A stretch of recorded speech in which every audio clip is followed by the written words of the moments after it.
Guys, আমি মেঘা। আমার আরেকটা ব্লগে তোমাদেরকে ওয়েলকাম জানাচ্ছি। তো আমি কি বক বক করছিলাম আয়না দেখে, তো দেখো 1 সেকেন্ডের মধ্যে আমি ম্যাজিক করে ফেলবো, বিছনার বেড কভার পেতে ফেলবো। এই বেড কভারটা কিন্তু পাততে আমার অনেক টাইম লেগেছে, তোমাদের দেখাতে কিন্তু 1 সেকেন্ড লেগেছে, তাই না? এই বেড কভারটা নিয়ে এখন আমি চললাম ভেজানোর জন্য। তো কি করব, উঠিয়েছি যখন তো ধুতে হবেই।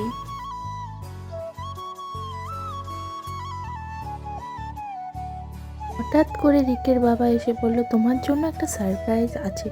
আমি তো অবাক যে কী আনলো আমার জন্য সারপ্রাইজ। দেখলাম কি এই মাছ। তো ভাবো তো এই মাছটা কাটতে কত টাইম লাগবে। তারপরে ভাবলাম এনেছে যখন কাটতে তো হবেই, খেতে তো হবেই। তার জন্য নিয়ে বসে গেলাম মাছগুলো কাটতে। জানো কাটতে কত টাইম লেগেছে? প্রায় 1 ঘন্টা লেগেছে আমার এই মাছগুলো কাটতে। মাছগুলো কিন্তু আমার কাটা হয়ে গেল, কেটে আমি স্নান করেও এসে পড়েছি। ওইদিকে রিকো স্কুল থেকে এসে গেছে।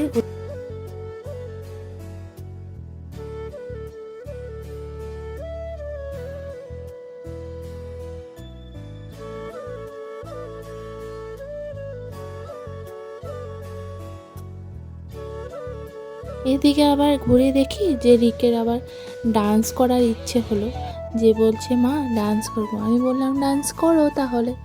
এদিকে রিককে চান টান করিয়ে দিয়ে এসে আমি ভাবলাম কাপড়গুলি তো শুকিয়েই গেছে।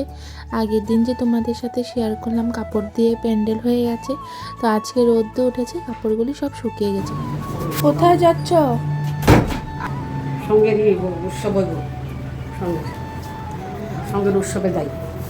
আমাদের জন্য প্রসাদ নিয়ে আসবে। হ্যাঁ। দিকে রিকের বাবার সঙ্গে একটু ভিডিও করে নিলাম। বলছিল যে ভিডিও দিবে না। ভিডিও যখন করেছি দিতে তো হবেই, তাই না?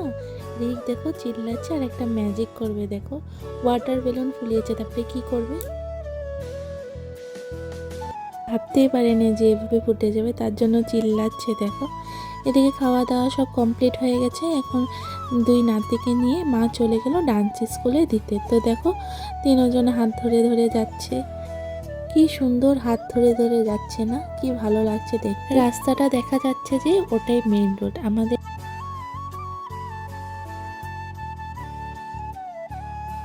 বেড কাভারটা ধুয়ে দিয়েছি, বলেছিলাম যে ধুতে তো হবেই, তো ধুয়ে দিলাম।